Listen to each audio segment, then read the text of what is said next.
Merci à Dualité pour l'intro encore. Magnifique. Comment mettre dans l'ambiance mieux que ça? Je sais Ça. pas. Moi, c'est Julien Gagnon, je suis accompagné de Marc-André Morisseau et vous êtes à l'assistant coach podcast de la NFL. Alors, je suis quand même emballé, là, toute cette semaine de surprise. Marc, comment ça va? Ça va super bien, puis toi? Ça va quand même bien, là. Je te dirais plus reposé que la semaine dernière.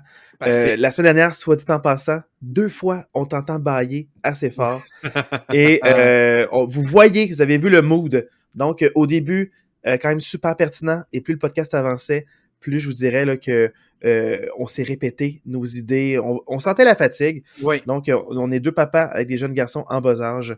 Et c'est fin janvier pour tout le monde qui nous écoute. Donc, voilà. Ceci étant dit, je suis quand même emballé. Le podcast devrait durer moins longtemps parce qu'il y a moins de matchs. Mais on va parler plus en détail de certains matchs qui nous ont accrochés. Marc, est-ce que tu es prêt à commencer tout de suite les revues de match ou toi, tu avais un point à dire? Juste avant, ça fait longtemps que je ne l'ai pas plugué. Je veux juste vous dire que pour vrai, je suis fatiguant avec ça, mais pour vrai, les écoutes ces temps-ci sont vraiment excellentes. Nos podcasts sont vraiment plus écoutés depuis quelques semaines. Fait que je vais vous lever mon chapeau. On ne fait pas de publicité sur ce podcast-là. C'est vraiment du bouche à oreille. Fait que n'hésitez pas à, si vous appréciez ce que vous entendez, n'hésitez pas à partager ça autour de vous. N'hésitez pas à nous suivre sur YouTube, sur les différentes plateformes de Spotify, Apple Podcasts, Google Podcasts. Puis n'hésitez pas à aller liker notre page Facebook, l'assistant coach podcast. C'est là qu'on met toutes nos nouvelles. Des fois, on hype certaines choses, on vous donne des infos sur l'enregistrement, quand est-ce que ça va être, ces choses-là. Fait qu'hésitez pas à nous suivre puis à partager la bonne nouvelle. Ouais, c'est que nous, dans le fond, on n'utilise pas vraiment, là, on est des vieux de la vieille. Je me sens comme d'une autre génération. On est moins sur Instagram ou sur TikTok. Donc, surtout que comme on est seulement audio, on n'est pas pour partager avec des médiums d'images ou de Exact. vidéos. Facebook, c'est vraiment pour des publications. Donc, même si vous ne nous suivez pas sur Facebook, il y a toujours le courriel pour ensuite encore plus vieux dans une génération que la nôtre. Puis vous voulez nous envoyer une lettre, on va vous mettre une adresse postale. Donc, vraiment, là, c'est ça. C'est rentrer en contact avec nous juste parce que on aime avoir du feedback pour voir Ouais. qu'est-ce que vous appréciez de l'émission, puis qu'est-ce que vous appréciez moins. Puis surtout, on veut vous entendre sur la saison prochaine, sur les équipes que vous voulez voir. Si c'est une équipe que vous parlez qu'on parle moins, puis vous dites, hey, même si cette équipe-là ne gagne pas, ou peut-être que j'aimerais avoir votre opinion sur pourquoi ou qu'est-ce qui se passe. Donc, orientez-nous aussi là, vers les équipes là, différentes. Je sens qu'on a couvert beaucoup d'équipes, mais des fois, il y a un long moment avant qu'on revienne sur une même équipe. Mm-hmm. Donc, des fois, il peut se passer beaucoup de choses là, entre 6 à 8 semaines quand on ne parle pas d'une équipe en particulier. Exact. Puis juste préciser que tu as dit qu'on avait une adresse courriel, mais tu n'as pas donné l'adresse courriel. Donc, pour les intéressés qui voudraient nous écrire, l'assistant coach podcast, tout en un mot, pas d'espace, pas d'apostrophe, l'assistant coach podcast à commercial@gmail.com, ceux qui s'intéressent. Je voulais pas le faire parce que tu le fais si bien, Marc.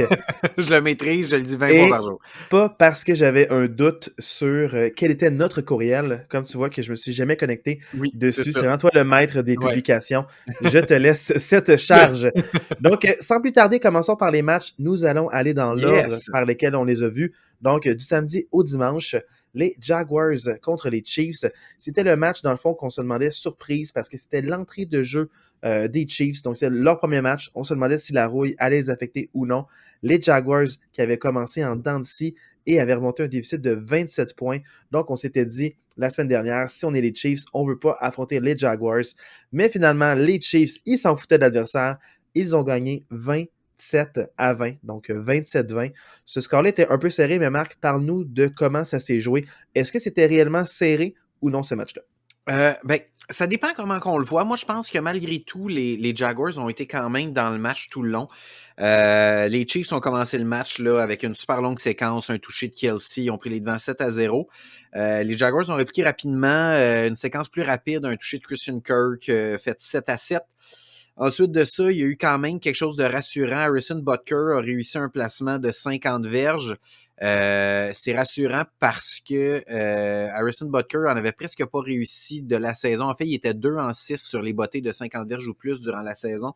Fait que dans ce match-là, il a réussi 2 bottées de 50 verges ou plus. Fait que c'est quand même rassurant pour les Chiefs d'avoir un botteur que tu peux faire des bottées de 50 verges ou plus. Fait qu'avec ce botté-là, les Chiefs ont pris les devants 10-7. Scène inquiétante quand même par la suite parce que Patrick Mahomes s'est blessé au courant du deuxième quart. avec, en tout cas, à ce moment-là, on le savait pas, là, mais on le sait après le match que c'est une entorse à la cheville qu'il a eu. Il est finalement revenu après la mi-temps. Là, il retourne au vestiaire au deuxième quart, puis il est revenu après la mi-temps. Malgré tout, quand même, le deuxième quart arrière, que j'étais sûr que je m'étais noté le nom, mais que j'oublie, là, le deuxième quart N-E. arrière. Merci, Chad H-E-N-N-E. Henne. Chad Henne, le deuxième quart arrière, a orchestré quand même vraiment une bonne séquence. 98 verges pour un autre touché à Kelsey. Et les Chiefs ont pris les devants 17-7. Mahomes revient en deuxième mi-temps. On s'échange des placements 20-10. Etienne, ensuite de ça, marque un touché au sol. Ton joueur, en tout cas ton joueur, moi aussi je l'aime bien, là, mais tu l'as beaucoup hypé cette saison. Fait que Etienne marque un touché. À ce moment-là, les Chiefs mènent 20-17. Fait qu'à ce moment-là, là, on est au troisième quart, c'est 20-17. Fait qu'on a vraiment un match qui est serré. C'est vraiment quelque chose qui est... C'est un match qui peut aller d'un côté comme de l'autre. Ce qui a fait mal vraiment aux Jaguars, c'est un touché de Marquez Valdez-Scantling, l'ancien des Packers, qui marque un touché au quatrième quart pour donner les devants 27-17. Les Jaguars vont marquer un placement, mais ce sera trop peu, trop tard. La marque finale, exactement 27-20. Malgré tout, là où je veux aller, résumé du match, là où je veux aller, moi, ce qui me fait mal Marc, je au vais te cœur... laisser réfléchir un peu à ta phrase, Oui, vas-y. mais ma question, c'est est-ce qu'il y a eu des revirements dans ce match-là? Exact, c'est là que je m'en allais. Ce qui me fait mal au cœur, c'est que moi, j'ai vraiment l'impression que Jacksonville a laissé ce match-là sur la table. Moi, je pense vraiment que Jacksonville avait une chance de gagner ce match-là. En première demi, Christian Kirk a échappé une bombe. Il était complètement seul. Il avait battu ses deux couvreurs. Il était en double coverage. Il avait battu ses deux couvreurs. Il avait une bombe dans les mains. S'il attrapait ce ballon-là, c'était un touché. Puis il échappe la bombe, ce qui fait que au lieu d'avoir un touché, ben il y a juste aucun gain. Et avec 5 minutes 30 à faire au match, on s'entend, là, le match finit par 7 points. Avec 5 minutes 30 à faire au match, Agnew, qui est receveur de passe, reçoit le ballon, une passe de Trevor Lawrence, et il fait un fumble à la ligne de 3 de Kansas City. Fort probablement que les Jaguars auraient marqué un touché sur cette séquence-là. Puis on s'entend, le match finit par un touché d'écart. Fait que si tu enlèves ce fumble-là, ben probablement qu'on a un match nul, puis peut-être qu'on va en prolongation. Fait que juste ces deux jeux-là, ça fait quand même mal, là. Ça fait quand même mal, Ben, c'est sûr ce que fumble-là. moi, je te dirais que quand on a, tu sais, on en parlait un peu là, la semaine dernière, quand on a deux coachs égaux, je te dirais, en termes Ouais, d'expérience et de préparation au niveau des joueurs, j'ai senti que c'était deux équipes préparées, mais au final, les Chiefs, plus d'expérience, peut-être plus en contrôle du moment. À domicile, ça l'aide énormément aussi pour ne pas être dérangé et être ouais, encouragé. Puis ça fait qu'ils auront peut-être juste plus de talent expérimenté. Parce que je sens absolument. que les Jaguars avaient le talent, mais c'était des jeunes joueurs, tu Ouais, arrives à l'extérieur, tu peux être dérangé, il y a le voyagement et non quand tu joues à domicile. Donc, c'est un apprentissage. Puis pour les Jaguars, je les ai sentis dans le coup, mais toujours un pas en arrière, un pas de oui, je suis recul. d'accord. Ouais. Puis ça prenait le petit plus. Ils ont joué un bon match, mais pour gagner contre les Chiefs là-bas, ça prend un excellent match. Ils n'ont pas été mauvais, mais ils n'ont pas été excellents. Puis il manquait le petit plus, il manquait les jeux spectaculaires, comme tu parlais avec Christian Kirk. Puis Travis Etienne, si je le vante, parce que j'aime ça les belles histoires de recrues aussi, un joueur de première année qui fait sa place, qui a une saison exceptionnelle avec 5,1 verges de moyenne et malheureusement n'est pas considérable comme recrue parce que c'est sa Ok, tu deuxième t'es année, a informé, été ouais, c'est drafté ça, Je me ouais. suis informé, j'ai appelé mes buddies de la NFL et ils m'ont dit que non, il n'était pas. Non, T'as c'est appelé parce qu'il était. Roger. Non, on dit saison recrue blessée, Ouais, mais c'est sa ça. saison recrue compte. Fait que c'est techniquement un deuxième année, donc Mhm. c'est pas une recrue malheureusement. Mais sachez qu'il y a quand même eu un super beau match, beaucoup de beaux flashs dans ce match-là, donc j'étais super content. Juste pour renchérir un peu sur Travis Etienne, moi, mon questionnement, tu sais, on parlait de Doug Peterson que j'ai beaucoup aimé. Moi, mon questionnement dans ce match-là, c'est que Travis Etienne a juste eu 10 courses dans ce match-là. Moi, c'est peut-être ce que j'ai peut-être un peu moins aimé. J'aurais aimé ça le voir plus. Il y a 10 courses, 62 verges, 6,2 verges par course. Je comprends pas pourquoi on l'a pas utilisé plus. Puis c'est pas comme si c'était un blowout comme la semaine passée. Tu sais que, mettons, la semaine passée, que les Jaguars, il y avait un énorme déficit à combler. Tu dis, ben, on n'a pas le choix, il faut y aller par la passe. Là, c'est quand même, tu sais, pour vrai, le plus gros écart, ça a été 10 points d'écart. Là. C'est pas comme si les Jaguars n'étaient pas dans le coup. Les Jaguars ont été dans le coup tout le match. J'ai de la difficulté à comprendre pourquoi on n'a pas plus utilisé Travis Etienne dans ce match-là. C'est peut-être mon seul questionnement par rapport au coaching. Là. Pour répondre à ça, c'est que je sais pas si ils se sont sentis comme en rattrapage, ils se sont dit on doit passer plus. Puis en même temps, pour faire un petit peu plus de push sur ton point, c'est que les Chiefs accumulaient des longues séquences, donc ils reposaient beaucoup, dans le fond, leur défensive. La défensive était fraîche. Ouais, Donc, contre une défensive fraîche, tu veux que la tienne aussi soit fraîche pour contrer les Chiefs. exact. Puis, parce que la défensive des Jaguars était longtemps sur le terrain, a été quand même efficace. Mais quand tu es longtemps comme ça, tu es martelé Ça épuise, autant ouais. par la course que par les passes que McKinnon et Pacheco, deux bons joueurs qui ont des bons matchs, des grosses courses aussi, là, des beaux contacts. Donc, Pacheco, 8 verges de moyenne par course. Là. Il y a eu un ouais, match ouais. incroyable, le Pacheco. Là. Donc, il a été vraiment bien utilisé. Puis Ouais. les deux ont eu leur moment. Puis les deux ont un impact dans le match. Il y en a un qui a des stats plus reluisantes que l'autre, mais je te disais que les deux ont vraiment, vraiment, Ouais. vraiment aidé leur corps. 100% Donc, d'accord. si j'ai mis 4 vraiment dans ma phrase, c'est parce que je voulais vraiment dire qu'il a aidé son corps. Mais c'est que Travis Etienne, c'est sûr qu'il est le seul. Puis je sens qu'il manque peut-être un deuxième running back pour avoir un beau comité. C'est Ouais. sûr qu'ils ont échangé Robinson. Je sais pas c'est dû à quoi.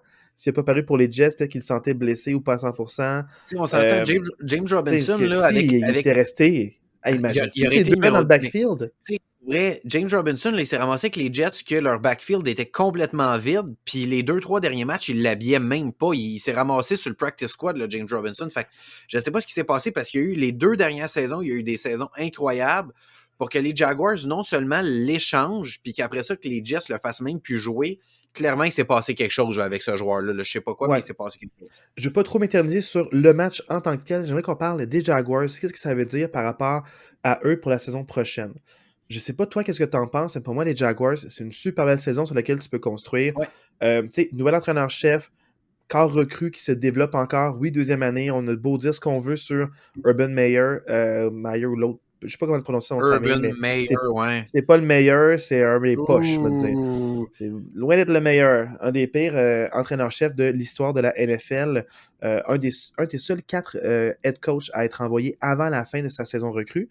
Puis le seul dont l'équipe qu'il avait, dans le fond, je dirais, le rôle d'entraîneur-chef, qui se classe pour les séries L'année éliminatoires suivante, ouais. l'année suivante. Le Mm. seul. Fait que, c'est vraiment un coach étrange, mais tout Peut-être ça que les pour dire que Broncos vont être la deuxième équipe l'année prochaine, hein? peut-être, on leur souhaite. On On leur leur souhaite. souhaite à eux. Mais mon point, c'est plus par rapport au fait que tu as encore beaucoup de recrues. Et là, c'est de l'expérience que tu viens de gagner. Tu as été en éliminatoire, tu as gagné un match aussi, tu peux bâtir là-dessus. Puis je sens qu'il y a vraiment des beaux atouts, des beaux éléments. Puis il y a une belle unité, une belle culture qui se développe à Jacksonville. Le propriétaire très impliqué, motivé avec les joueurs. Donc, c'est le fun de voir que tout le monde travaille dans la même direction puis s'encourage. Puis je sens pas que cette défaite-là va laisser des traces comme d'autres défaites dans d'autres clubs qu'on va en parler plus tard aujourd'hui. Je sens qu'il y a 100%. il y a des Ouais, défaites qui font mal. Celle-là fait pas mal. Ils peuvent être très fiers de ce qu'ils ont fait. Puis bravo aux Jaguars pour un des matchs les plus compétitifs de la fin de semaine, là, dans le top 2 des ouais, matchs ouais. les plus compétitifs. Donc, ça a été un beau match à regarder en termes de partisans. Vraiment. Pour moi, les Jaguars, ben, tu sais, moi, je pense que ça va beaucoup passer par la progression de Trevor Lawrence. Cette année, je pense qu'on a quand même beaucoup parlé de Trevor Lawrence. Il y a eu des beaux flashs, mais il y a eu aussi des séquences un peu catastrophique là, cette saison. Fait que, tu sais, beaucoup de hauts, mais beaucoup de bas. Tu sais, puis on n'a pas à chercher loin. Juste la semaine d'avant, contre les Chargers, les 2 premiers quarts, ça a été vraiment catastrophique pour Trevor Lawrence. Fait que, tu sais, Trevor Lawrence va falloir, pour que les Jaguars passent au prochain niveau, il va falloir que Trevor Lawrence apprenne à être plus constant. Moi, je pense que ça passe vraiment par ça. Ce qui est encourageant pour les Jaguars, c'est que l'année prochaine, il va y avoir une division quand même assez faible. Là. Ils ont les Texans avec eux qui ne seront pas très bons l'année prochaine. Moi, je vois difficilement les Colts avoir une très grosse saison l'année prochaine. Les Titans risquent d'être en reconstruction. En tout cas, ils ont beaucoup de questions à se poser, les Titans aussi. Fait que, tu sais, ils ont une division quand même assez prenable, les Jaguars, l'année prochaine. Fait que je les vois difficilement rater les séries l'année prochaine. Mais pour passer au prochain niveau puis aller plus loin, ça va vraiment prendre un Trevor Lawrence qui est constant puis qui joue à un niveau élite comme il est capable de le faire, mais il va falloir qu'il le fasse constamment. Moi, je pense que ça va prendre absolument le retour d'Evan Engram parce qu'il l'avait signé juste pour un an, vu que par le passé, avec les Giants, c'était pas super concluant. Fait qu'est-ce qu'ils vont être capables de le ramener? Parce que c'est sûr qu'Engram, avec la saison qu'il vient de connaître, va vouloir quand même une grosse augmentation salariale. Fait que moi, je pense que ça prend le retour d'Evan Engram. Moi, je pense que défensivement, change rien, tu avais beaucoup de jeunes joueurs, ils ont gagné l'expérience, garde ta défensive. Moi, je pense qu'il faut que tu trouves le moyen d'amener un autre wide receiver dans cette équipe-là. Puis comme tu disais, peut-être une deuxième option comme running back, mais je pense que ça prend quelqu'un d'autre pour épauler Christian Kirk. Là. Je trouve que autant Marvin Jones que Zay Jones, ils n'amènent pas un si gros, ils mettent pas un si gros impact que ça dans un match. Je pense que ça prendrait une autre option comme wide receiver. Mais tu sais, c'est là que le draft peut aider à Ouais, prendre, exact. tu sais, Ouais. il va y avoir du talent à ces positions-là dans les 3 premiers tours. Puis même Damon Pierce, il était un choix des Texans de Houston en 4e ronde. Donc, il y a même des bons running backs qui peuvent. Tu sais, si je donne les Texans, c'est Puis, pas un hasard non plus. C'est la ben oui. 3e équipe de la division que tu n'as pas nommée, qui eux aussi sont en reconstruction. Donc, c'est 3 clubs qui, tu sais, ils ont pas peut-être une année ou deux de grâce ou est-ce que même avec une saison ordinaire, ils vont pouvoir aller en éliminatoire à Mm. cause de la division. Je vois, ça va prendre peut-être 2 à 3 ans avant que les autres équipes reviennent. Peut-être les Titans plus rapidement que les autres. Ça va dépendre vraiment du quart qu'ils vont avoir pour la saison prochaine. Exact. Puis la carte cachée qu'ils ont dans leur manche, Jacksonville, c'est quelque chose qui est passé un peu sous le radar, puis on n'en a pas vraiment parlé ici. Mais ça peut être un échange qui peut être un deal breaker pour la saison prochaine pour les Jaguars. Les Jaguars, ça paraît pas, mais dans leur roster, ils ont Calvin Ridley, les Jaguars. Ils ont échangé pour Calvin Ridley à la date limite des transactions cette année. Calvin Ridley est admissible pour un retour au jeu l'année prochaine. C'est un receveur exceptionnel l'année dernière. Fait que si ce joueur-là revient comme il était l'année passée, tu as un duo de receveurs exceptionnel en Calvin Ridley puis en Christian Kirk. Si tu es capable de ramener Evan Engram en plus, je trouve que là, vraiment, Ouais, on parle d'une attaque qui peut être ouais, vraiment mais exceptionnelle. même pour les deux Jones, tu les mets dans le slot. Puis là, dans Ouais, le fond, ça ouvre ton livre de jeu incroyable. exact. Donc, hey, pour Fait de que, tu vrai, sais, c'est c'est quand même. probablement Ouais, lui. Si Calvin Ridley revient le joueur qu'il était, c'est c'est lui lui le le wide numéro receiver 2. qui manque. Puis même, on s'entend, Ouais. c'est un wide receiver numéro 1, le Calvin Ridley. Fait que là, tu as deux wide Moi, receivers numéro 1. Marc, Ça serait juste, fou, ça. je veux pas faire un hot take, j'adore Calvin Ridley, mais la saison qu'il avait vraiment extraordinaire, c'est qu'il y avait aussi Julio Jones qui était de l'autre côté, qui l'ouvrait. Fait Ouais, c'est un excellent numéro 2, mais je pense pas qu'il est peut-être prêt pas à être numéro 1. seul Ouais, numéro 1, parce que quand il est parti, il y a eu beaucoup de misère, malgré t'as que raison. Kyle Pitts était là Ouais, pour prendre un peu de charge. Donc, avec Christian Kirk, là, tu as un clair bon numéro 2 qui peut ouais. être numéro 1 si ton numéro 1 est couvert. Donc, ça, c'est exceptionnel. Tu fais bien tu fais ton scouting, J'ai toi. fait mon scouting. Ça n'a même pas parlé quand on a fait notre petit téléphone pour Non, voir de je quoi. gardais ça comme les Jaguars, je gardais ça dans ma manche Dans ici. ta manche, une petite arme secrète là, pour sortir ça sur moi. Là, maintenant, parlons dans le fond du deuxième match qui a eu lieu samedi. Les Giants contre les Eagles. C'était l'entrée en scène des Eagles aussi ce samedi-là. Donc, c'est quand même un avantage jouer un samedi. On entre en scène 2 semaines de préparation. Les autres ont une plus courte semaine, un jour de Ouais, moins. vraiment. Donc, on n'en parlera pas assez que le bye aide énormément. Et c'était face aux Giants qui avaient eu un super beau match la semaine dernière contre les Vikings. Beaucoup de points marqués. Le corps arrière avec Daniel Jones avec beaucoup de bonnes statistiques. Et aussi Barkley qui avait eu un beau match. Est-ce qu'il était capable de répéter ces exploits-là? Donc d'aller, dans le fond, visiter une équipe et de gagner. Et là, visiblement, non. Les Eagles l'emportent 38-7 contre les Giants des rivaux de division. Honnêtement, je veux même pas tant m'attarder sur le résumé du match-là. Là. Ça a été complètement une débandade des Giants. Là. Les Eagles leur ont pilé dessus. Là. À la mi-temps, c'était 28-0. Des touchés de Goddard, Smith, Scott. La semaine passée, tu parlais de Goddard qui pouvait être l'élément clé dans ce match-là. Goddard a connu un excellent match. À la mi-temps, c'était 28-0. Probablement que le coach des Giants ont dit on fait comme les Jaguars la semaine passée, puis on va gagner ça. Clairement, ça n'a pas été le cas. Là. Les Eagles qui ont une équipe exceptionnelle. Les Giants sont venus, ils ont marqué un touché en début de deuxième demi pour faire 28-7, mais ils n'ont rien été capables de faire par la suite. Pour vrai, les Eagles, ils ont eu 268 verges au sol dans ce match-là. Ils ont contrôlé le cadran, ils ont contrôlé le ballon. Honnêtement, c'est toute une performance des Eagles. Puis pour moi, ce match-là est beaucoup plus une performance des Eagles qu'une déconfiture des Giants. Les Eagles qui ont une machine de football, c'est vraiment impressionnant ce qu'ils nous proposent. Mais Un Marc, chapeau aux Eagles, honnêtement. pour t'arrêter là-dessus, là, c'est que les Eagles, c'est une équipe qui est en santé en ce moment. Le seul qui était peut-être blessé, c'est Hurts. Ils l'ont mis reposé. C'est une blessure Ouais. à l'épaule qui n'était pas trop sérieuse. Et là, je vois que vraiment, il est revenu comme il était. Donc, une équipe en santé avec beaucoup de talent à tous les niveaux. C'est sûr que les Giants qui ont parlé qu'il manquait beaucoup de receveurs de passes, sont en semi-reconstruction. C'est une surprise qu'ils soient rendus à Ouais, 9, 7 et 1. On gagné beaucoup de matchs serrés grâce à leur défensive et à leur recrue aussi. Donc, un bon système de jeu. Moi, je sens que pour l'avenir, c'est prometteur.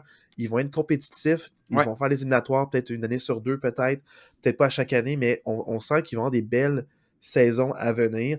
Donc, ils sont en bonne main. Je ne parle pas à cause des joueurs, je parle à cause du coaching staff. Je pense Vraiment. que Brian Daboll, c'est l'homme de la situation. Il était convoité par beaucoup d'équipes et il a choisi les Giants. Et je pense qu'il va vraiment faire sa niche là-bas. Il va être respecté, il va être aimé. Fait que tant mieux pour eux. C'est une année de reconstruction beaucoup plus performante qu'ils l'espéraient. Mais après les 2 années de misère, même on pourrait dire argumenter 6, c'est vraiment exceptionnel ce qu'on fait cette année. Puis ça m'inspire beaucoup confiance pour la suite. Puis perdre contre les Eagles de cette manière-là chez eux, en éliminatoire après avoir gagné un match, un Ouais. peu comme pour les Jaguars. Pour moi, il n'y a pas de gêne à perdre ce match-là. C'est décevant pour les Giants qui se disent peut-être qu'on peut espérer recréer ces miracles-là. Mais contre les Eagles qu'ils ont piétiné aussi en saison régulière, ben c'est sûr que là, il n'y a pas eu de surprise dans ce match-là.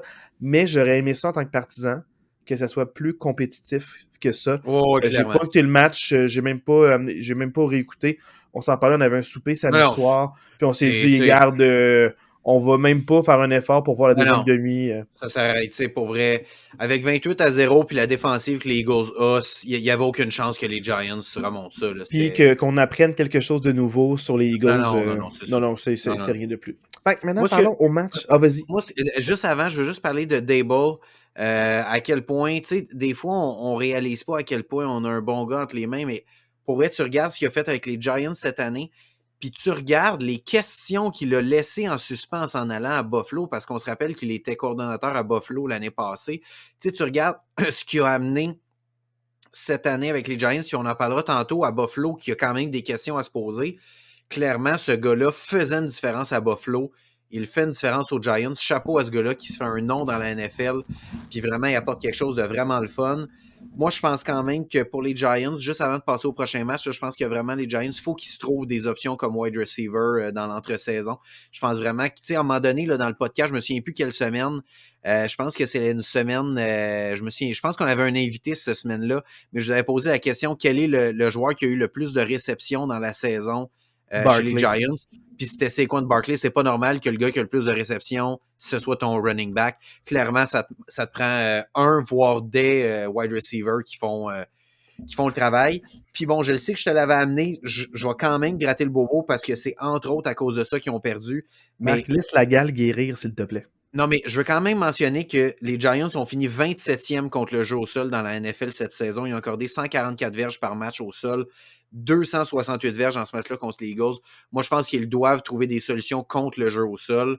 Fait que ça prend peut-être des ajouts sur la ligne défensive ou des linebackers pour essayer de contrer le jeu au sol parce que c'est quelque chose qui leur a fait mal. Puis c'est ça un peu, c'est que les Vikings, ils sont très très bons par la passe. Les Giants sont Exact, bons c'est pour ça. courir la Ouais. passe. Donc c'est le match-up favorable pour les Giants. Je comprends même pas encore pourquoi tu as dit que les Vikings allaient gagner ce match-là. Je comprends pas. Je Toute comprends pas. ma vie, ils m'ont posé des questions, Marc. Puis Je en plus, on comprends a pas. l'enregistrement semaine par Je le semaine sais, de ton opinion absolument. qui évolue. C'est exceptionnel. Absolument. Comment tu les as dénigrés. Je le sais. Puis c'est ça que je te disais, c'est bonne ou pas bonne défensive, ça dépend d'exploiter le maillon Ouais. faible. Les Giants ont ce maillon faible-là. Les Vikings, malgré Dalvin Cook, n'ont pas été capables de l'exploiter. Mais les Eagles, ils ont 3 running backs très, très, très talentueux et aussi avec un gros punch. Puis un C'est fou, là. 4e, quand tu parles de Jalen Hurts, qui, rappelez-le, est capable de squatter 500 livres. Donc, C'est fou. ce gars-là a des jambes d'acier. C'est pour ça que les faux flats du corps, il gagne plus de verges souvent que ses running backs dans un premier 10. Les Eagles, ils ont 3 touchés au sol par 3 joueurs différents, puis le running back numéro 1 en a même pas un. Là. C'est quand même débile. Là. À quel point cette équipe-là au sol, c'est fou. Là. C'est pour ça que le match de la semaine prochaine, je comprends. Oh, ouais, on en parlera tantôt. Ça va être malade. On ne pas qu'on l'a mis à 3 heures. C'est comme c'est le match de la fin mental. de semaine. Mais ça tard, là. Voyons donc. Ouais, mais tu sais, Kansas City, Bengals, c'est des têtes d'affiche des corps arrière. C'est mais c'est le duel des deux équipes les plus complètes de la NFL contre, je pense, les deux jeunes corps les plus prometteurs de la NFL. Je suis d'accord. Je dis jeune. Patrick Mahomes est quand même un vétéran, là, genre 7 saisons, mais 5 ou 7, je ne sais plus. Je perds le fil des années, mais il est quand même jeune encore. Là, je pense qu'il a 27 ans on en parle tantôt. On en parle tantôt. Mais maintenant, parlons un peu de de Joe Burrow parce qu'on est rendu au match Ouais. Bengals-Bills. C'est un match du dimanche après-midi.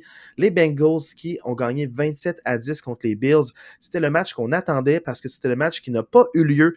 Mais les Bengals, encore une fois, je vais juste faire un petit statut politique par rapport à ça. Si les Bengals gagnaient le match de saison contre les Bills, ils avaient l'avantage. Donc, je ne comprends même pas pourquoi ce match-là n'était pas en lieu neutre, parce qu'ils avaient l'avantage d'être deuxième. Et ils avaient le vent dans les voiles dans ce match-là, avant la blessure de Damar Hamlin. Donc, c'était le match qui n'avait jamais eu lieu. Puis on se rend compte que les Bengals, finalement, ont vraiment battu toutes les top teams de la Toutes les équipes, cette saison. Exact. On s'en reparle. Donc, c'était le questionnement. Est-ce que les Bengals vont être capables de battre les Bills chez eux? Et finalement, on a eu la réponse définitivement oui. Ce match-là n'a jamais été proche, n'a jamais été serré, sauf au début du premier quart. Puis il y en a eu un moment où est-ce que dès le deuxième quart, ça l'a flippé. Mais Marc, parle-moi-en en détail. Qu'est-ce qui s'est passé dans ce match-là des Bills et des Bengals?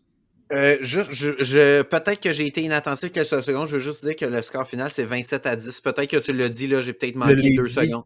Parfait, j'ai manqué ces 2 secondes-là. Mais tu fais bien parce que c'est des choses des fois qu'on oublie quand on est trop emballé pour parler du match. C'est ça. Honnêtement, on parle du fait que les Eagles ont planté les Giants, mais honnêtement, ma surprise de la fin de semaine, c'est à quel point les Bengals ont vraiment donné une leçon de football aux Bills dans ce match-là. Les 2 premières possessions des Bengals se sont complétées par des touchés. C'était 14-0, un touché à Ja'Marr Chase, un touché à Hurst. Après 2 possessions, Burrow était 9-9 pour 105 verges. Vraiment, là, 2 premières séquences vraiment impressionnantes. Puis j'ai senti que ces 2 séquences-là ont vraiment cassé les reins de Buffalo. Buffalo, après ça, n'a plus jamais réussi à rester dans le match, là. Oui, après ça, Josh Allen a eu un touché au sol pour faire 14-7. Après ça, il y a eu un touché de Ja'Marr Chase qui a été overturn. Honnêtement, j'ai dû regarder cette reprise-là sans exagérer 25 fois. Puis pour vrai, 23 fois sur 25, je me suis dit c'est un touché. Puis les 2 autres fois, je me suis dit que c'était pas un touché. Je comprends pas pourquoi ils ont overturn ça. J'étais convaincu. Donc, c'est pas hors de tout doute si tu as 2 doutes sur 25. Oui, mais le call sur le terrain, c'est un touché. Fait que je comprends pas pourquoi ils ont overturn. Pour moi, c'est là mon malaise. Si sur le jeu, il y avait callé passe incomplète, je comprends que tu maintiens le fait passe incomplète. Mais si sur le jeu, ils ont callé touché, je comprends pas pourquoi tu overturn. Moi, c'est là mon malaise. C'est dans ta révision de match. Parle-moi de ta révision de match. OK, c'est bon. Puis on en parlera de ça. OK, on en parle après. Fait un touché de Ja'Marr Chase qui a été overturn, qui a donné un placement qui a fait 17-7. Les Bills ont répliqué avec un autre placement, 17-10. Joe Mixon a fait 24-10 suite à ça pour les Bengals. Finalement, un autre touché qui fait 27-10 pour le score final. Juste mentionner, là, si on enlève la fin du match où les Bengals ils ont écoulé du temps, les Bengals ont marqué sur 5 de leurs 7 premières possessions. Puis il y a une de ces 2 possessions-là qui était la possession de la fin de la première mi-temps où Joe Burrow avait plus de temps puis il a lancé un Hail Mary pass qui est tombé dans la zone début. Fait que si on enlève cette possession-là qui compte pas vraiment, les Bengals ont marqué sur 5 de leurs 6 premières possessions. La défensive des Bills n'a juste pas été de niveau dans ce match-là pour les Bengals. Marc, rapidement, j'ai 2 choses à te dire. Avec le temps, ça s'est clarifié, mais même il y a de cela 3 ans, j'aurais pas pu t'expliquer c'est quoi un catch dans la NFL. Tellement des fois, je vois des passes rabattues qui ont été déterminées comme un catch, puis d'autres non. Le fameux geste de football après 2 pas. Je sais toujours pas des fois c'est quoi ce geste de football-là. Des fois, c'est une intention, des fois, c'est un feeling. Et ça peut aller d'un bord comme de l'autre. C'est pour ça que beaucoup de coachs, souvent, ne lancent même pas le de drapeau rouge pour dire challenge de coach. Donc, des fois, ça se joue à rien. C'est beaucoup mieux depuis 4 ans, je te dirais. Mais avant, là, des fois, je te disais, c'est quand même un catch. Puis, il callait passe incomplète. Je ne comprenais pas pourquoi. Ça s'est beaucoup clarifié, surtout suite à quelques attrapés contestés, dont l'un qui c'était Jesse James, le tight end des Steelers de Pittsburgh, contre les Patriots chez eux, où il attrape le ballon, il fait 2 pas et il s'étire pour gagner le premier jeu.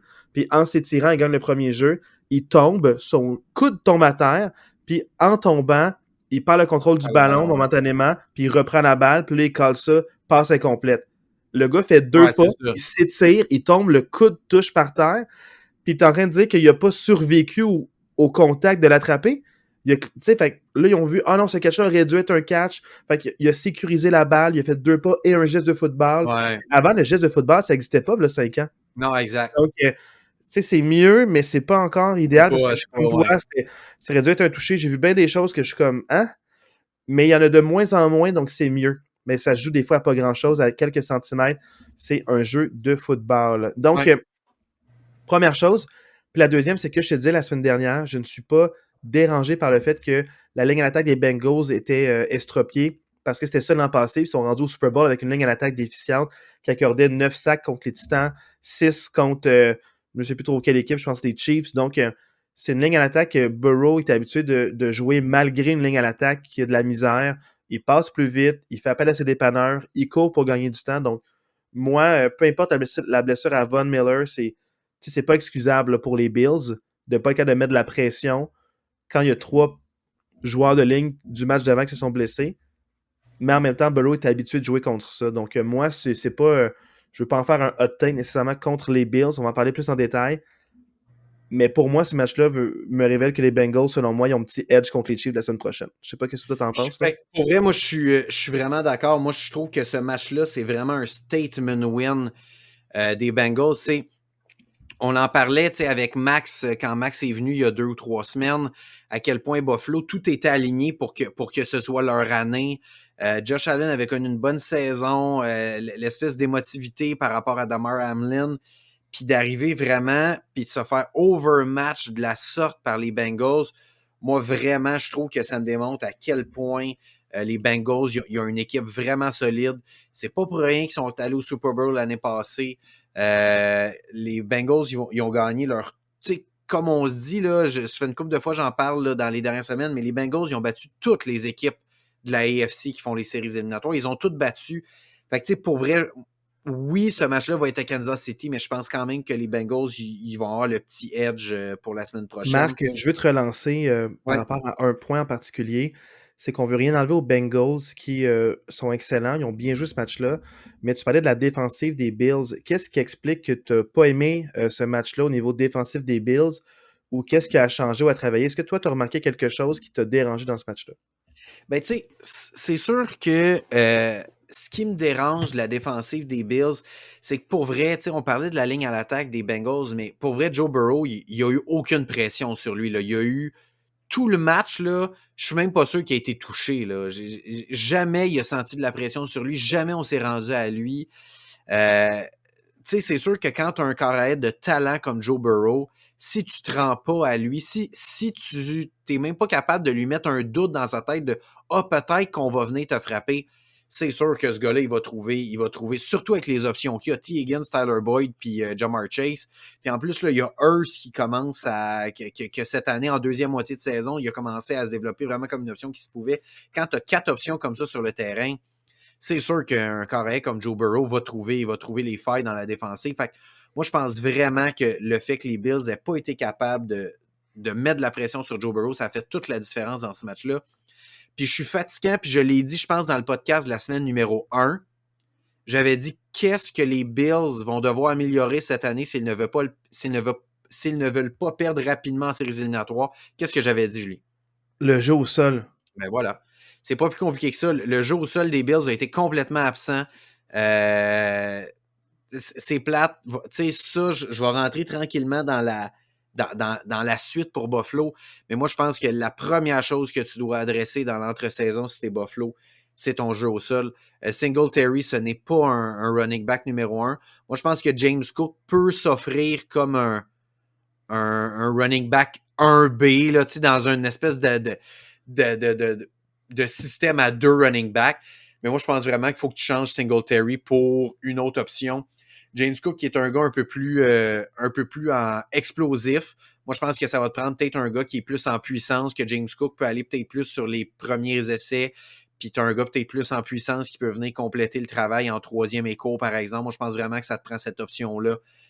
Parce que ce que ça fait, c'est qu'on met vraiment trop de pression sur Josh Allen. C'est pas normal que la majorité des matchs des Bills cette année, le gars qui a le plus de verges au sol, c'est Josh Allen. Ça peut arriver, là. Je sais que, mettons, avec les Eagles, Jalen Hurts a eu certains matchs que c'est lui qui avait le plus de verges au sol dans son équipe, mais il y a un système où le jeu au sol fonctionne dans cette équipe-là, contrairement aux Bills, que c'est pas le cas. C'est sûr que la défensive a eu beaucoup de blessures cette année, mais je pense quand même qu'il y a des questions à se poser par rapport peut-être à la ligne défensive aussi. Fait que c'est Puis, tu ça, sais, moi je pense. Marc, par rapport à la Ouais, défensive, tu sais, c'est pas juste la ligne défensive. Moi, c'est ce que je t'ai dit en plus au téléphone, puis j'avais une impression, puis il y avait quelque chose qui me dérangeait, puis j'ai vu quand même beaucoup, beaucoup de matchs cette saison.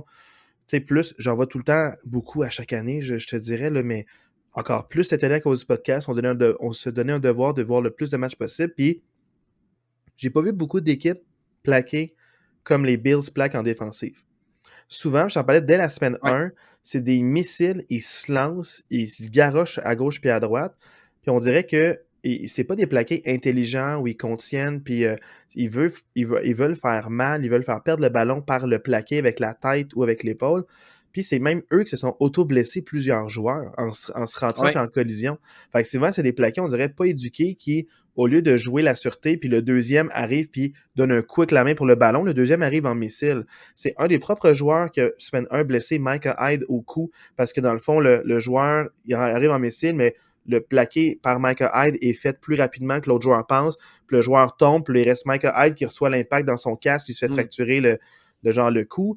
Donc C'est là, c'est encore arrivé arrivé dans encore ce deux match-là. joueurs qui se knock out, Sur mais une longue passe à T. Higgins dans la zone ouais, début, il y a deux joueurs des Bills qui sont rentrés casse contre casse. Les deux gars sont restés à terre pendant que T. Higgins se relevait. Il n'y a eu aucun impact, T. Higgins. C'est vraiment les deux gars des tu Bills sais, qui sont rentrés casse comme à je te casse. dis, je sens que avec ça, avec le fait que à la ligne défensive ne met aucune pression, moi je sens vraiment que ça leur prend un meilleur coordonnateur défensif. Ouais, je suis d'accord. Pour avoir des meilleurs angles de poursuite, mieux plaqué, être plus intelligent sur son positionnement, puis pas juste essayer d'être trop physique pour enlever le goût de l'adversaire de recevoir un plaqué. Parce que quand tu as un gars comme Hurst qui est gros, qui est solide, qui a une tête de plus que toi, il va encaisser le plaqué, il va se relever. Lui, c'est pour ça qu'il y a eu un gros match, justement, ce tight end-là, puis pas les wide receivers, c'est que les wide receivers sont plaqués, ils savent qu'ils vont se faire dévisser la tête, fait que Joe Burrow est allé avec la sûreté, avec le tight end qui est capable d'encaisser le coup. Puis je le voyais, là, les fois qu'ils sont plaqués, souvent les pieds ne touchent même pas au sol.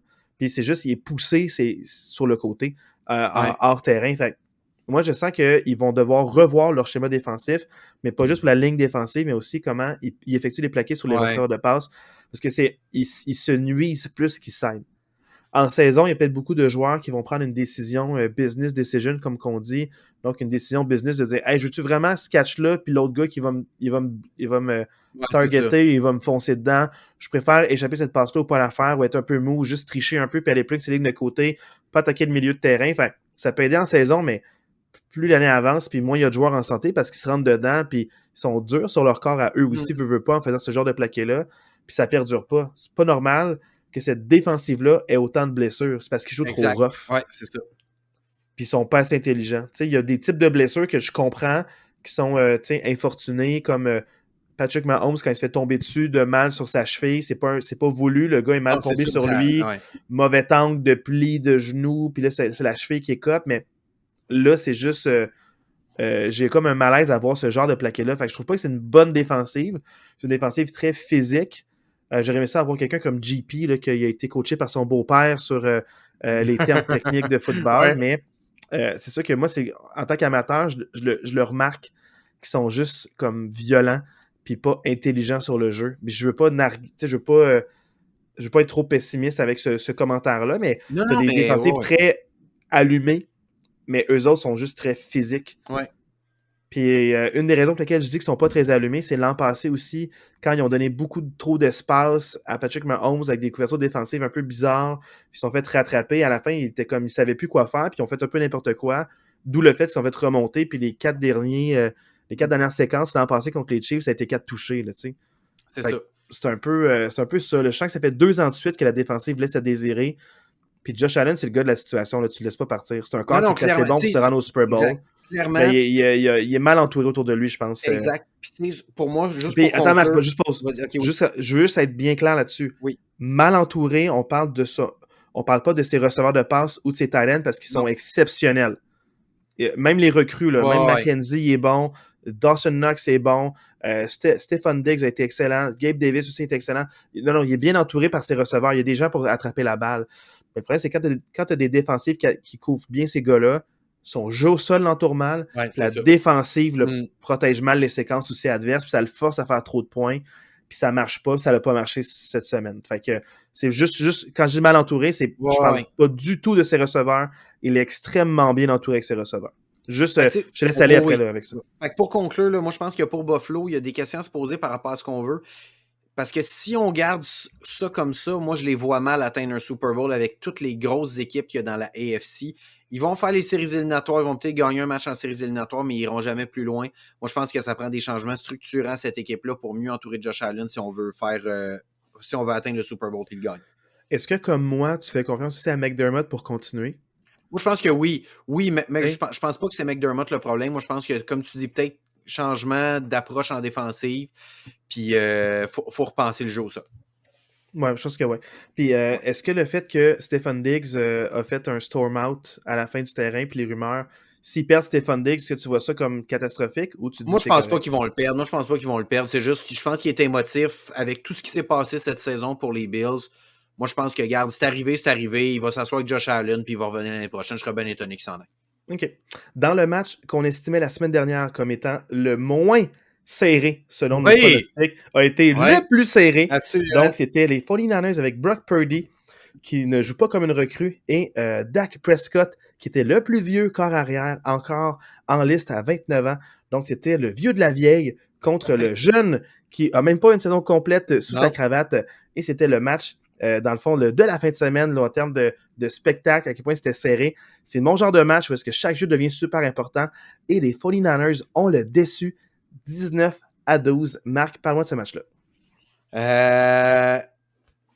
Début de match, Dallas a le ballon.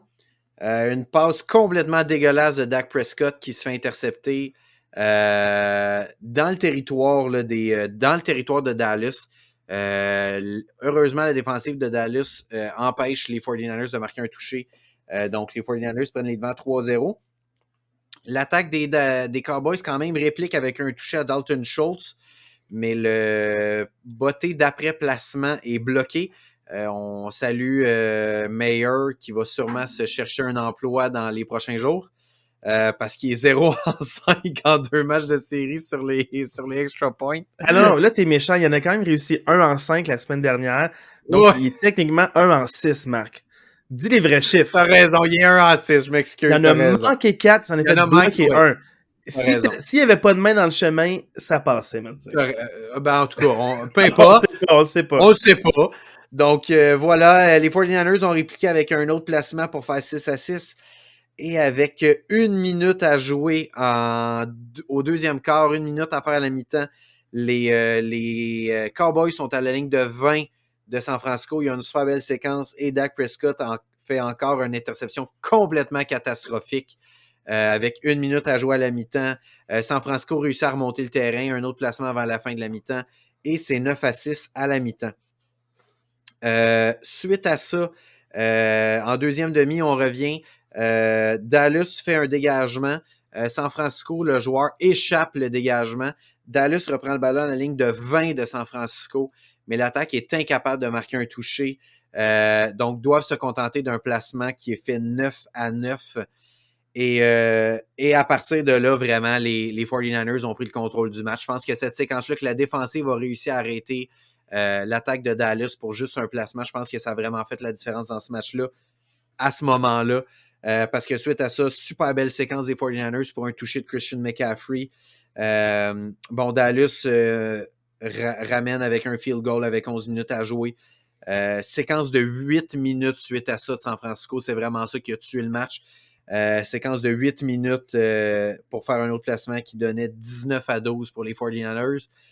Et le match est terminé sur un dernier jeu spectaculaire. Le match est complété avec un jeu fou. On s'attendait à plein de passes latérales, plein de jeux fous, plein de courses. Mais non, on a juste une petite passe de Dak Prescott et son joueur se fait éclater complètement. Marc, non, tu rends pas justice au jeu, j'aimerais juste qu'on visualise. Et là, qu'est-ce que les Cowboys vont sortir de leur chapeau? L'an passé, on savait que c'était la course de Dak Prescott, était beaucoup trop longue, puis ils n'ont pas eu le temps, puis ils ont poussé le juge de ligne qui est supposé mettre la balle, puis dans le fond, le jeu catastrophique en fin de match. Là, ils sont arrivés préparés. Ils ont sorti leur meilleur jeu. Ils ont décidé de tasser leur centre tout étoile bien payé pour mettre à la place Ezekiel Elliott, le numéro 21, comme Ouais. centre.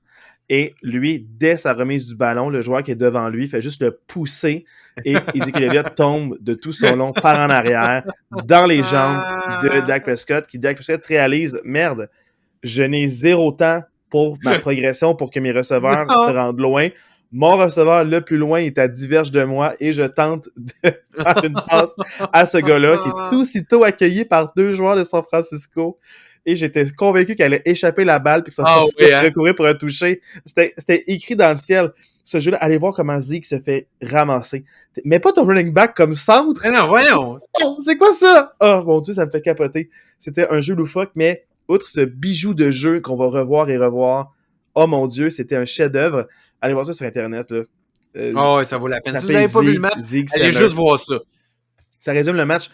Mais dans le fond, ce que j'aime des 49ers, puis ce qui m'inquiète un tout petit peu, c'est que Christian McCaffrey, blessé peut-être à un mollet ou à un tibia, avait un truc autour de lui, là, dans le fond, pour bien le contenir puis bien le réchauffer. On l'a vu s'étirer, mais San Francisco s'est dit on va te reposer. Il a pu jouer du match après ça. Et ça a été l'entrée en scène d'Elijah Mitchell qui a eu une super belle fin de match.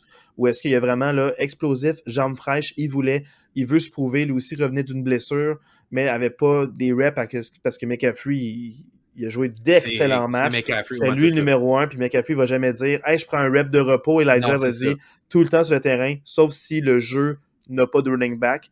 Lui, il va tout le temps être là. » Donc, Elijah Mitchell qui a pris chaque rep, puis là, ça m'a donné confiance que même si McCaffrey se blesse ou il n'est pas à 100%, Elijah Mitchell peut rendre de fiers services. Dibou Samuel, super beau match. Kittle, tu l'as callé dès le début de match, plus impliqué que les semaines dernières, a eu des gros catchs. Puis c'est un match qui se résume à ça, c'est mon genre de match. 2 bonnes défensives qui s'affrontent. Chaque pouce est vraiment chaudement disputé. Puis ça se joue à pas grand-chose. Puis le pas grand-chose, c'est les 2 revirements des Cowboys. Outre le dernier stop, quand ils ont eu le ballon à la ligne de 20, outre ce stop-là, c'est que les 2 interceptions d'avant ont fait mal. Et là, c'est comme s'ils étaient en mode je veux pas prendre de risques. Puis à pas prendre de risques, on ne réussit pas. Puis c'est d'où une raison, je trouve, c'était des jeux conservateurs. Puis ça fait qu'ils ont dû botter le ballon, ils n'ont pas marqué de toucher à ce moment-là. Donc moi, ça se résume à ça le match. C'est vraiment un match chaudement disputé en défensive, va se résumer à qui commet le moins de revirements. Puis Dak Prescott, puis ces deux passes interceptées changent à ça. Puis c'est pas 2 passes interceptées où c'est un beau jeu défensif. Là. C'est vraiment 2 mauvaises passes de Dak Prescott. Je pense que c'est vraiment ça qui coûte le match à Dallas. C'est plate parce que les étoiles étaient alignées pour que San Francisco perde ce match-là. La défensive de Dallas a joué un gros match. Il fallait juste que l'attaque de Dallas fasse juste assez pour battre San Francisco, puis l'attaque n'a pas été capable de faire juste assez. C'est dommage pour la défensive de Dallas, vraiment, qui a été exceptionnelle toute la saison. Micah Parsons, super gros match aussi. Là. Hey, il était partout sur la ligne en attaque. Ouais. En fait, c'est sûr que moi, je trouve que ce match-là, c'était le match un peu plure de banane pour les 49ers. Puis ils n'ont pas trébuché dessus, pour reprendre ton expression de plure de banane.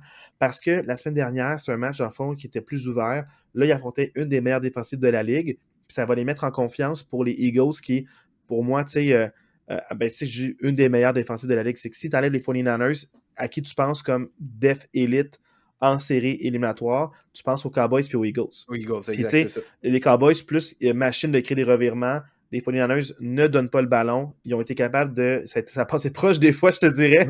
Ça passait proche des fois, mais ont quand même aucun revirement. Donc, ça change ça. Puis contre les Eagles, ça va prendre ça un match, pas de revirement encore. Donc, juste mentionner que San Francisco a quand même eu un revirement. L'échappée sur le botté de dégagement, ils ont quand même donné le ballon une fois. Ouais, mais c'est pas l'attaque. Pas l'attaque, non, c'est ça. Non, mais je veux juste la petite précision. Oui, là, c'est les unités spéciales. C'est les unités spéciaux, mais tu sais, à part ça, si c'est pas ce jeu-là, l'attaque ne donne pas le ballon. Exact, non, c'est ça. Fait que, mais tu fais bien de clarifier au moins mon propos. Là.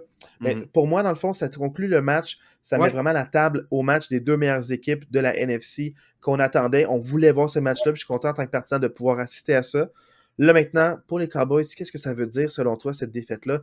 Est-ce qu'on a des questions à se poser? Changement ou juste, hey, on garde ça? Qu'est-ce qui manque? Moi, je pense que, tu sais, la première question à se poser, c'est est-ce que Dak Prescott, c'est vraiment l'homme de la situation à Dallas? Parce que pour moi, ce qui fait que Dallas a connu une grosse saison, c'est leur défensive et c'est leur jeu au sol. C'est pas leur corps arrière. D'ailleurs, il a été blessé 4-5 matchs que c'était Cooper Rush qui était là, puis Cooper Rush a aussi bien fait, sinon mieux que 4 Dak victoires, Prescott. une défaite. Je dis pas que Cooper Rush est l'homme de la situation non plus, mais je pense quand même qu'il y a une certaine réflexion à avoir. Surtout que Dak Prescott commande quand même un gros salaire. Là. Moi, je pense qu'il y a quand même un questionnement à se poser de ce côté-là. Est-ce qu'on va être capable de ramener tout le monde en défensive qui vont, avec les performances qu'ils ont connues, probablement qu'il y a des gens là-dedans qui vont vouloir des augmentations salariales. Est-ce qu'on va être capable de respecter le plafond en gardant tout ça? Mais moi, pour moi, la décision à prendre, c'est de garder Pollard avant Ezekiel Elliott. Là, tu ne pourras pas garder les deux parce que les deux commandent beaucoup d'argent. Mais je pense vraiment qu'il faut que tu gardes Pollard puis il faut que tu libères Ezekiel Elliott. Je pense qu'Ezekiel Elliott s'est vraiment rendu un running back numéro 2 dans cette ligue-là. Il a connu une bonne saison, mais il a connu une bonne saison. Pourquoi? Parce qu'il était numéro 2 derrière Pollard. Pollard avait les premiers, deuxièmes essais, il était explosif. Puis Ezekiel Elliott était le deuxième running back qui allait chercher les courts gains. Il y a eu beaucoup de touchés, Ezekiel Elliott. Pourquoi? Parce que c'est lui qui courait à la ligne des buts. Moi, tu sais, on parlait tantôt de Jacksonville. C'est peut-être ça qui leur manque, une option un peu comme Ezekiel Elliott pour seconder Travis Etienne. Mais je pense vraiment que Dallas doit aller sauver de l'argent sur le cap salarial en libérant Ezekiel Elliott. Ezekiel Elliott a quand même été fiable avec le ballon cette année. Il n'a pas connu de revirement coûteux. Ouais. Donc, il y a eu des années où est-ce qu'il échappait un peu plus le ballon, mais là, non. Il était quand même intelligent. Donc, tu sais, un gars, un vétéran là, qui est quand même a sa place dans une équipe, mais comme tu as dit, n'a pas peut-être les jambes pour avoir autant de répétitions, gagner autant de verges, mais ça te prend un gars de même dans une équipe, mais le salaire qu'il gagne, exact, c'est ça le problème. Pourquoi l'organisation? Ouais. Moi, tu sais, je suis surpris que tu ne l'aies pas nommé quand je t'ai dit qu'est-ce qui manque à ce club-là. Mais c'est sûr que c'est les receveurs de passe, peut-être qu'il manque plus d'options viables. Si Dylan a connu un gros match, souvent c'est le cas quand c'est prime time. Puis quand c'est pas prime time, il fait un peu n'importe quoi. Ouais. Mais il y a eu des beaux tracés. Là. La manière qu'il courait la balle, qu'il attaquait les placés. Il a vraiment donné un super beau match. Ouais. Il a donné une chance dans le fond à son corps, mais la balle n'arrivait pas au bon moment ou au bon endroit. C'est vraiment décevant pour lui parce que c'est vraiment, je pense, que c'est Dak Prescott, malheureusement, peut-être le problème dans cette équipe-là. Mais il est aimé, il a été drafté, c'est une belle sensation. Ouais. C'est une équipe, un peu comme JP le disait, une équipe d'étoiles. Et le problème, c'est qu'il aime les gens draftés puis qu'ils grandissent. Est-ce qu'on va faire comme un Dez Bryant, on l'aime, puis d'un coup, on l'échange du jour au lendemain? Peut-être, tu sais, mais avec la saison qu'il a eue, quelle équipe va vouloir payer ce prix-là pour ce joueur-là? Pour un corps arrière qui est middle of the pack, on va se le dire, là, sur les 32 corps arrière, il est autour de la 15e, 16e place. Il n'est pas mauvais, mais il n'est pas élite. Tu sais, quand tu penses de moins top 5 corps arrière, tu ne penses pas à lui tout de suite. Là. Même un il top 10. Il est pas proche d'être 5e. Non, mais top 10, c'est parce que quand on dit top 10, c'est plus facile de se faufiler 9 ou 10e. Ouais. C'est pour ça que je voulais être top 5. Mais quand tu dis top 5, tu as comme, tu penses à 10 corps arrière, puis tu les places rapidement. Puis des fois, la 5e, 4e position peut changer. Mais tu sais, je te dis juste qu'il n'est pas proche du top 5. Fait que top 10, ça inclut un peu trop de monde. Top 10, ça peut être un comme 10e marque. Top 5, par contre, là, il y a plus de... Mais tu sais, mettons, la semaine passée, on parlait de Kirk Cousins. Pour moi, Kirk Cousins est supérieur à Dak Prescott. Ouais. Mais tu sais, Kirk Cousins, pour moi, c'est comme... vite de même, là, j'ai envie de le placer. Tu sais, si je le place à l'aveuglette, puis tu me donnes des noms, tu me dis, classe, fais-moi top 10 de corps arrière.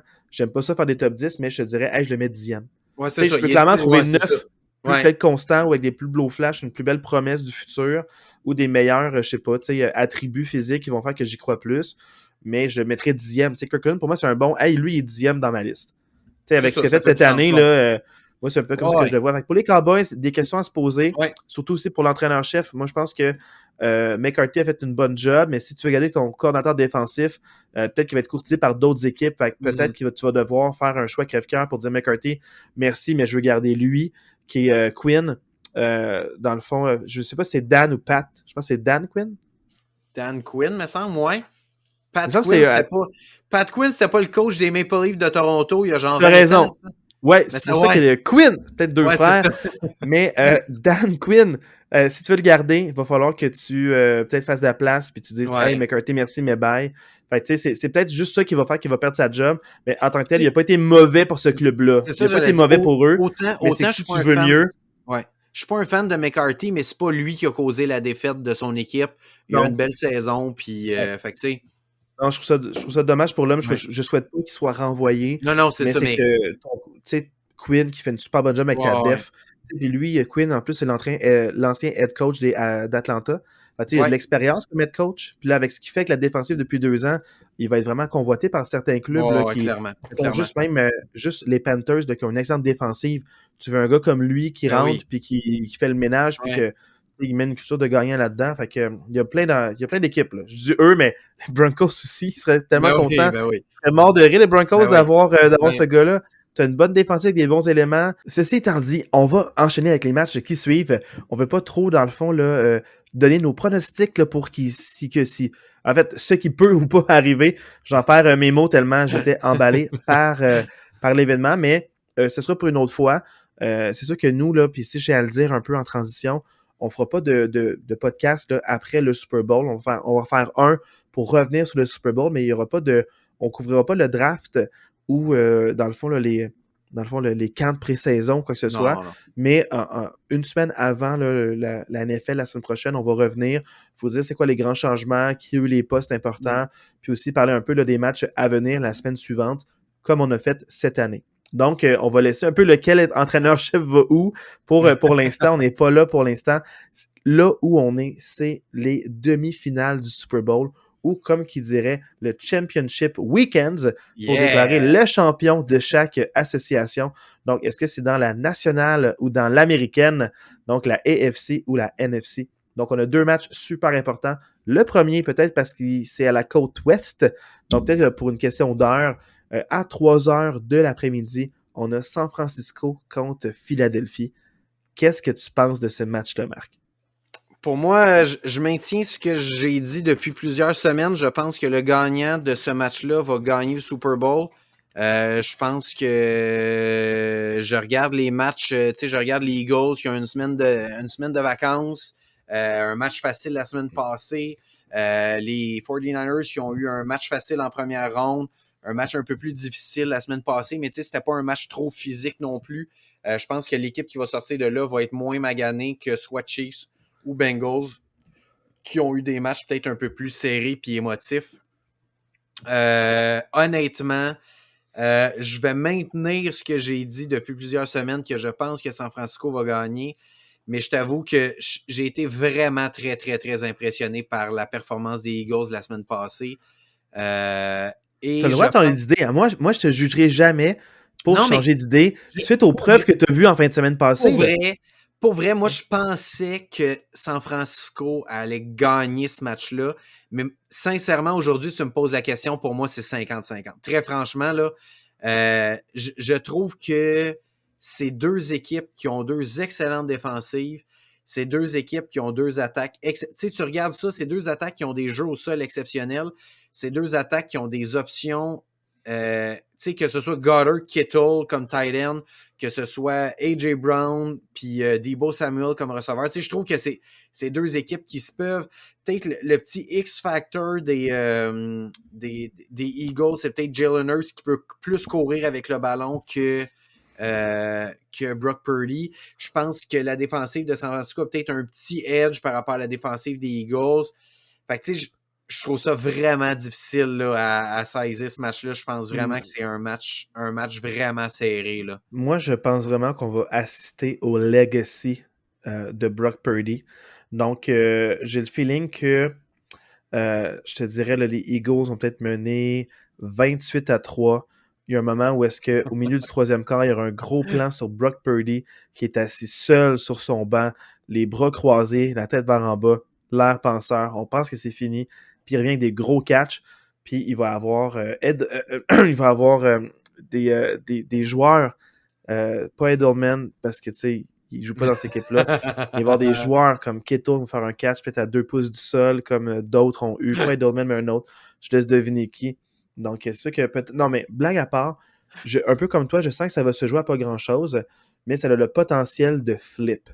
Tu sais, Ouais. ça se peut qu'il y ait une équipe il y a un moment, un moment charnière dans le match parce que peut-être ça peut dérailler pour une équipe, puis le score peut finir serré, mais je pense que ça va être extrêmement compétitif puis tight au début du match. Puis peut-être bien qu'une équipe va avoir 2 possessions d'avance, 14 Oui. à 0, mais que ça va faire 14-7, Ouais, 14-10, c'est ça. un revirement, puis on va revenir. Fait que, tu sais, même si quelqu'un mène 14-0, les deux équipes ont le potentiel de revenir de 2 possessions d'écart. Ouais. Mais là, je vais m'inquiéter s'il y en a 3 possessions d'écart, mettons. T'sais, là, je vais commencer à Ouais. m'inquiéter, mais les défensives ne toléreront pas 3 possessions d'écart dès le début. Fait que je sens que ça va jouer à pas grand-chose. Les coachs vont vraiment bien préparer leur équipe. Fait que je ne veux pas me prononcer là-dessus, mais parce qu'ils ont une semaine de repos, ils ont un match facile, puis ils sont en santé, je vois plus les Eagles gagner ce match-là, mais par pas grand-chose.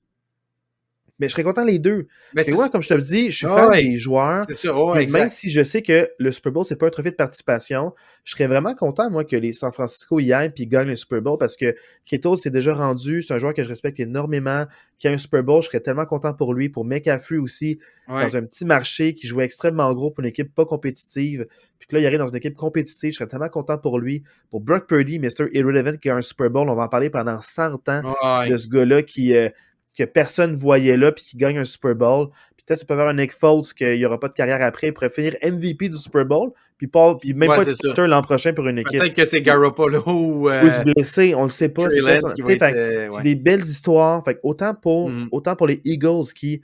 Jalen Hurts a dû faire sa place, 3e année, mais première année, c'était Carson Wentz. Il était là un peu comme en fin de saison pour dire hey, ça marche pas, on s'en va de Wentz, je veux un peu des reps.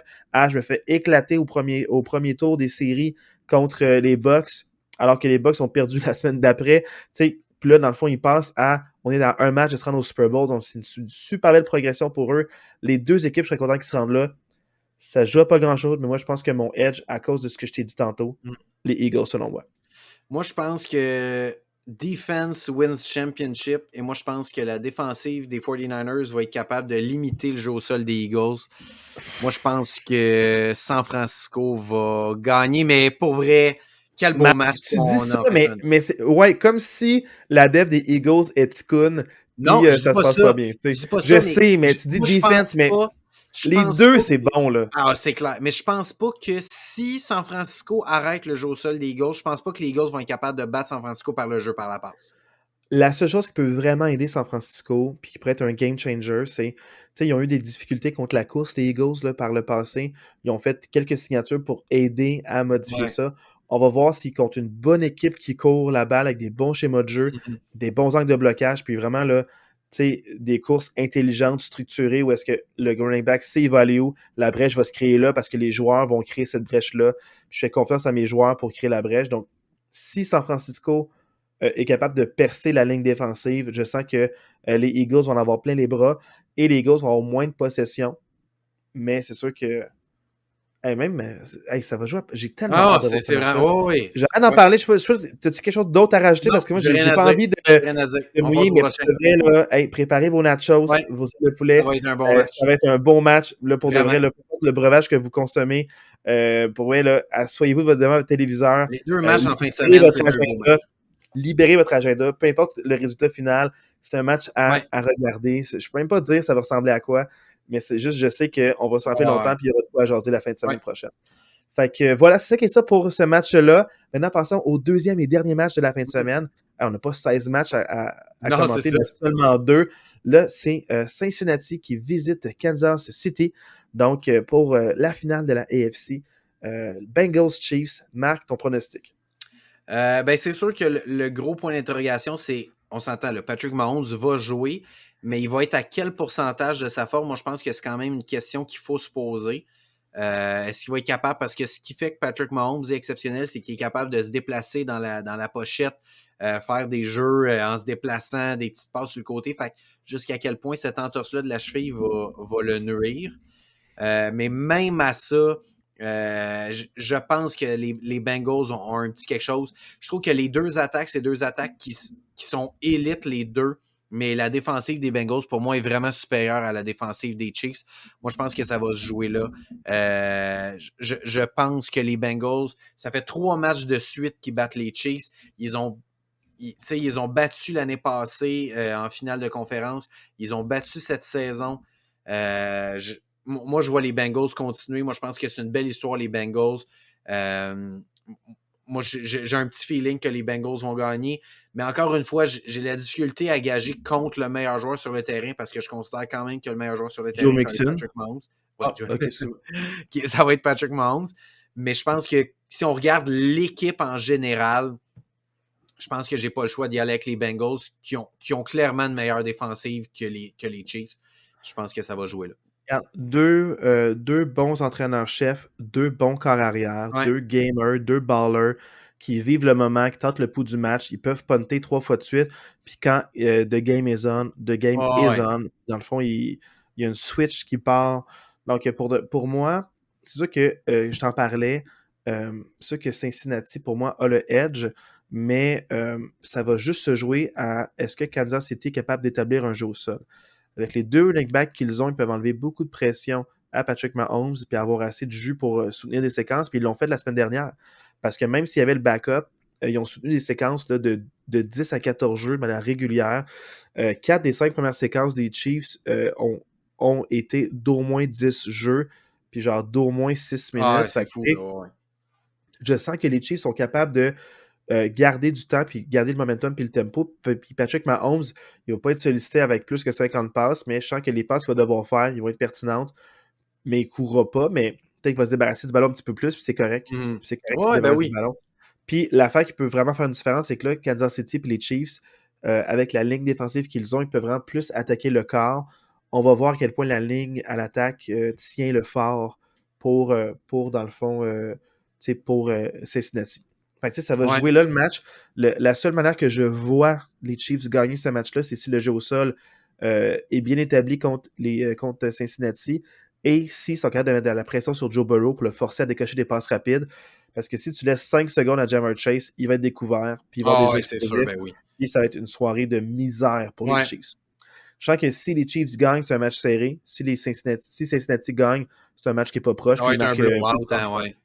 Moi, c'est vraiment le feeling que j'ai, c'est comme un ou l'autre. Mais je vois pas les Chiefs gagner par un blowout. Mais ils vont devoir mettre au minimum 27 points pour battre Ouais, c'est ça. Cincinnati. Ce match-là, il va pas finir en bas de 25 points pour les deux équipes. Là. Fait que je sens vraiment qu'il faut vraiment qu'ils fassent attention à ça, à essayer de mettre le plus de pression possible. Puis je pense qu'ils sont capables de le faire. Mais Mais comme on se dit, c'est deux matchs super intéressants en fin de semaine. Puis tu sais, j'ai beau dire, moi, les 49ers, puis les Bengals, puis toi, les Chiefs, puis les Eagles, pour vrai, ça peut flipper d'un bord ou de l'autre. Là. Moi, je pense vraiment que ce sont les deux meilleures équipes de chaque conférence qui se ramassent là. Il n'y a pas d'équipe Cendrillon. C'est 4 équipes qui méritent leur place là. C'est 4 équipes qui sont excessivement fortes, qui ont des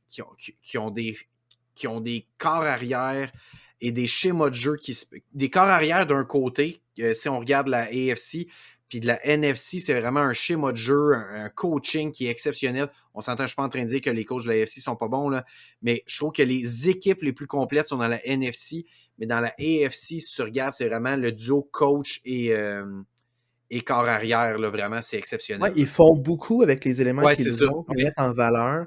Et moi, je te dirais, par rapport aux 4 équipes, il n'y a pas d'escrocs, il n'y a pas de bandits. Non, c'est ça. Personne a volé sa place. Ils l'ont largement mérité.